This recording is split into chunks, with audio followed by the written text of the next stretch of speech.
ఓం నమః శివాయ.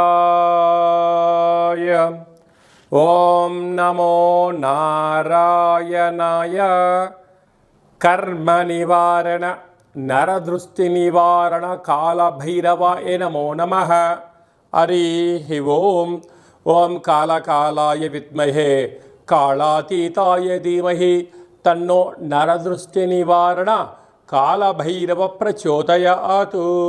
హరి ఓం. మా ఛానల్కి స్వాగతం. చూస్తున్న వీక్షకులకు ప్రేక్షకులకు ప్రియ కాళభైరవ భగవద్బంధులకి స్వాగతం పలుకుతూ మమ్మల్ని ఎంతగానో ఆదరిస్తూ ఉండబడినటువంటి ప్రియ సోదర సోదరీమణులకు సనాతన ధర్మ సంరక్షకులకు జ్యోతిష్య అభిమానులకు అందరికీ కూడా జ్యేష్ఠమాస శుద్ధాష్టమి పూర్ణిమ సందర్భంగా ఎలాంటి విధి విధానాలు పాటించాలో అదే కాకుండా కాలాన్ని శాసింపజేసే శక్తి కాళభైరవుడికి ఉంటుంది కనుక జ్యేష్ఠమాసంలో విశేషంగా బుధవారము జ్యేష్ఠ నక్షత్రం రావడము విశేషమవుతుంది కనుక ఎలాంటి విధి విధానాలు పాటించడం వలన అందరికీ శుభప్రదమో తెలుసుకుందాం. 1వ తారీఖు 6వ నెల 2025 నుంచి 15/6/2025 వరకు పుట్టినటువంటి వారందరికీ కూడా ముందస్తుగా జన్మదిన శుభాకాంక్షలు. గతంలో వివాహం చేసుకున్న వారికి వివాహ వార్షికోత్సవ శుభాకాంక్షలు. ద్వాదశ రాశుల్లో గ్రహ గమనాన్ని ఒకసారి వీక్షింపచేద్దాం.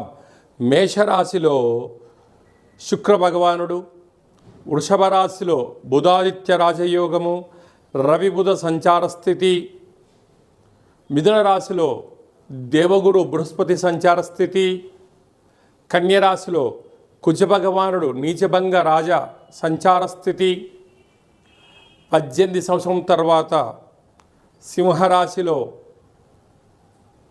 కేతు భగవానుడు, అలాగనే కుంభరాశిలో రాహు భగవానుడు, మీనరాశిలో శని భగవానుడు సంచార స్థితితో ప్రారంభమవుతుంది.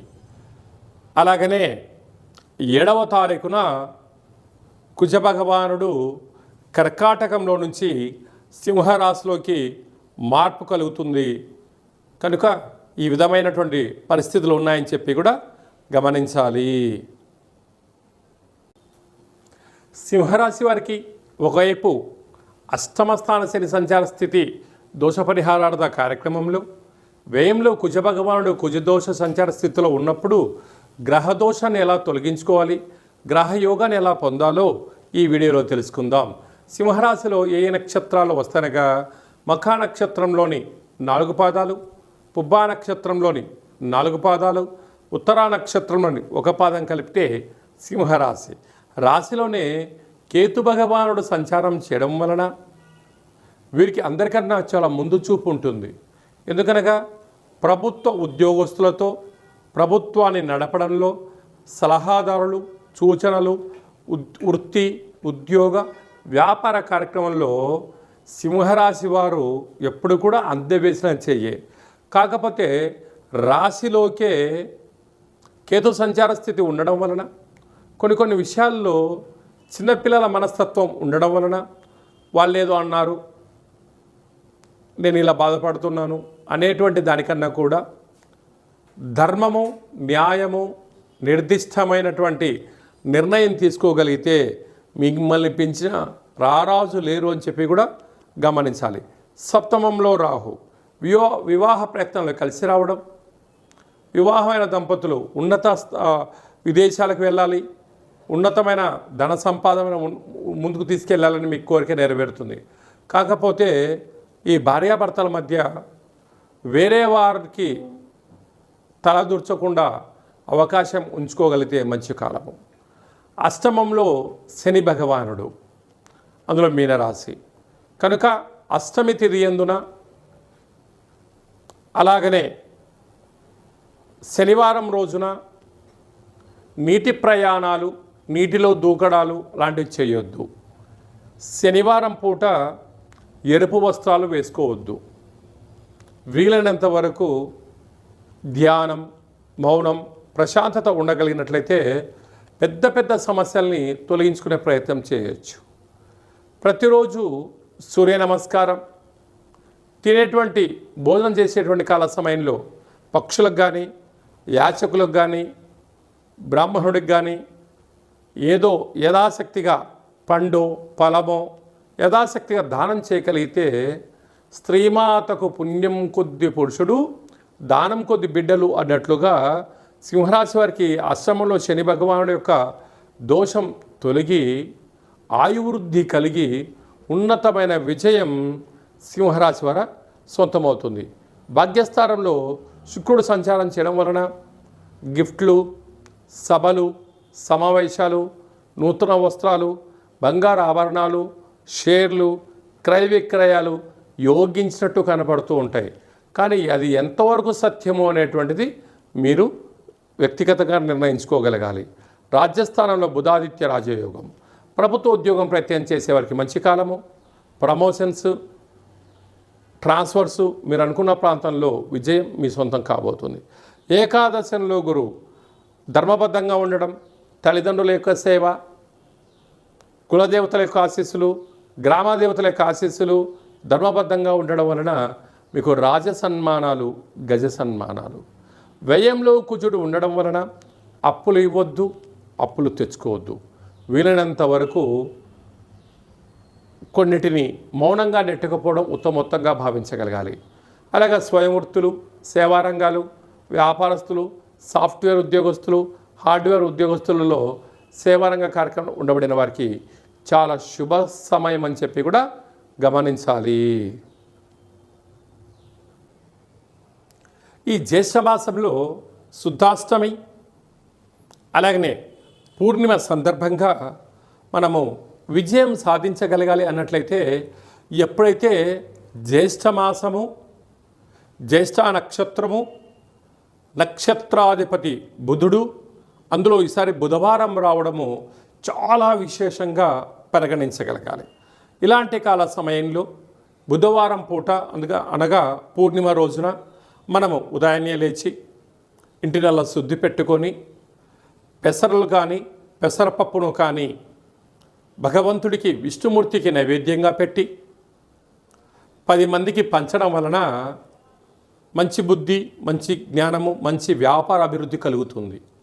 అలాగనే సాయం సంధ్యాకాల సమయంలో ఒక చారడంత పెసరలను కానీ పెసరపప్పు కానీ అలాగా ఆకుపచ్చ కలిగినటువంటి జాకెట్ పీసులో మూట కట్టి ఇంటి గుమ్మానికి, యజమానికి, మన వాహనాలకు, గృహాలకు దిష్టి తీసి అంటే వాటిపైన కర్పూరం బిళ్ళ పెట్టి దిష్టి తీసి బయట పడేయడం వలన వ్యాపార అభివృద్ధి, జన ఆకర్షణ, ధన ఆకర్షణ, జ్ఞానశక్తి కలిగి అపారమైనటువంటి ధన సంపద మన సొంతం అవుతుందని చెప్పి గమనించాలి.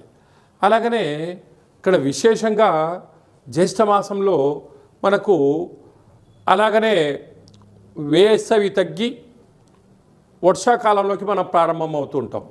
ఇలాంటి కాల సమయంలో రోగ నిరోధక శక్తి పెంచుకునేటువంటి ఆహారాలు భుజించడం, పెసరపప్పుతో కూడుకున్నటువంటి ఆహారం భుజించడం, పెసరపప్పుతో కూడుకున్నటువంటి పదార్థాలను దానం ధర్మం చేయడం వలన మంచి ఆయు, ఆరోగ్యము, రోగనిరోధక శక్తి కలిగి సంపూర్ణ ఆరోగ్య స్థితి ఉంటుందని చెప్పి గమనించాలి.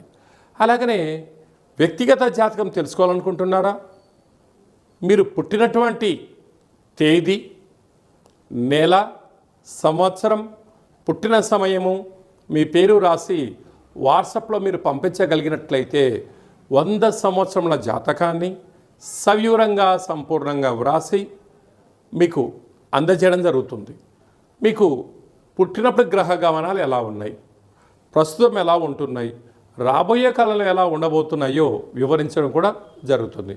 అలాగే నేను చాలామందికి డేటా బర్తులు లేనటువంటి వారికి మీ పేరు యొక్క మొదటి అక్షరాన్ని అనుసరిస్తూ రాశి యొక్క స్థితిగతులను తెలియచేస్తూ రమణ శాస్త్రం ద్వారా అనగా గవళ ద్వారా కాళభైరవ ఉపాసన చేత భూత, భవిష్యత్, వర్తమానాన్ని తెలియజేయడం జరుగుతుంది.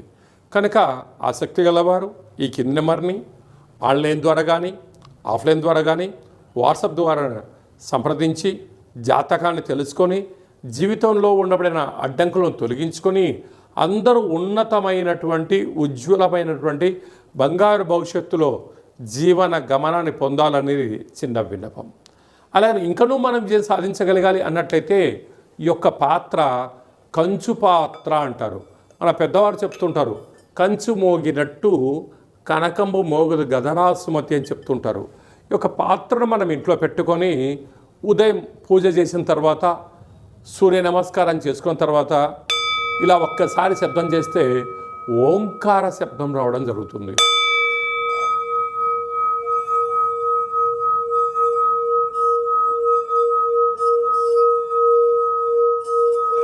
ఈ యొక్క శబ్ద తరంగాల్ని ఇంట్లో సృష్టించడం వలన మనిషి శరీరంలో ఉండబడినటువంటి 7 చక్రాలు వికసింపచేయడం, ఇంట్లో ఉండబడినటువంటి దరిద్ర దేవత బయటికి వెళ్ళడం, లక్ష్మీదేవి గళ్ళు గళ్ళుమంటూ ఇంట్లోకి రావడం, విద్యార్థులు మంచి చదువు, ఉద్యోగం రాని వారికి ఉద్యోగము, వ్యాపార ఆకర్షణ, జనాకర్షణ కలిగి మనం అనుకుంటున్న అన్ని పనులు విజయం సాధిస్తామని చెప్పి గమనించాలి. ఈ అక్షయ పాత్రతో పాటు ఒక కాలభైరవ స్వామి యొక్క పూజ, 20 రకాల వస్తువులతో దిష్టి తీయించడం, శాకాంబరి అనగా కూరగాయలతో దిష్టి తీయించి వేయడం వలన మీకు అపారమైనటువంటి ఆయురారోగ్యాలు కలుగుతాయని చెప్పి గమనించాలి. ఆసక్తి గలవారు ఈ కిదినమని సంప్రదించవచ్చు. కనుక ఈ జ్యేష్ఠమాసంలో అందరికీ శుభం, జయం, లాభం కలగాలని కోరుకుంటూ ఆశీర్వచనం.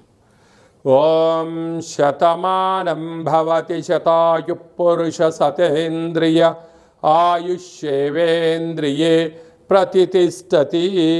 ధనం ధాన్యం బహుపుత్రలాభం శత సంవత్సరం దీర్ఘమాయు. సర్వే జనా సుఖినో భవంతు. లోకా సమస్తా సుఖినో భవంతు. సర్వం కాళభైరవ దేవతార్పణమస్తు. హరి ఓం. ఈ వీడియో మీకు నచ్చినట్టయితే లైక్ చేయండి, షేర్ చేయండి, మా ఛానల్ని సబ్స్క్రైబ్ చేసుకోండి. మేము చేస్తున్న ఆధ్యాత్మిక వీడియోలు అందరికన్నా మీరు ముందుగా చూడాలనేటువంటిది మా విన్నపం. భగవంతుడు ఆశీస్సులు మీ పైన ఎల్లవేళలా ఉండాలని, అష్ట కష్టాలకు స్వస్తి పలికి అష్టైశ్వర్యాలకు స్వాగతం పలకాలని కోరుకుంటూ కాలభైరవ ఆశీస్సుల చేత ఈ వీడియోని 10 మందికి ఫార్వర్డ్ చేయండి. భగవంతుడు ఆశీస్సులు పొందగలరు.